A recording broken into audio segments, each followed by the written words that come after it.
আসসালামু আলাইকুম রহমতুল্লাহি ওয়া বারাকাতু। তো আপনারা কিছুদিন আগে বিগত আমরা কয়েক মাস ধরে আগে আমরা কালেকশন করছিলাম কৈলাসর মুসলিম যুব সংগঠন থাকি।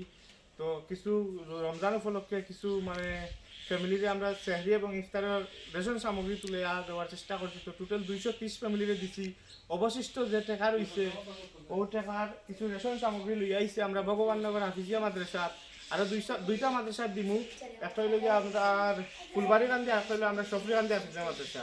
তো এই তিনটা মাদ্রাসাত অবশিষ্ট যে টাকাগুলো রয়েছিল কিছু রেশন সামগ্রী কিনিয়া আমরা তিনটা মাদ্রাসায় সমান ভাগে ভাগ করে দিয়া দিছি। যেমন আজকে এখন ভগবাননগর হাফিজিয়া মাদ্রাসাত আইসি, আপনার আমরা হুজুরে রিসিভ করছেন জিনিসগুলা।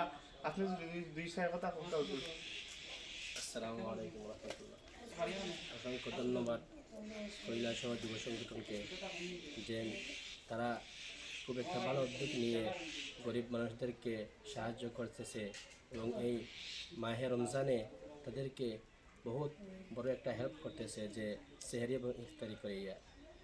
তাই আমি আমার দিল থেকে অসংখ্য ধন্যবাদ ও শুভেচ্ছা জানাই কৈলাসহ যুব সংগঠনের সমস্ত সম্পাদককে। আসসালামু আলাইকুম।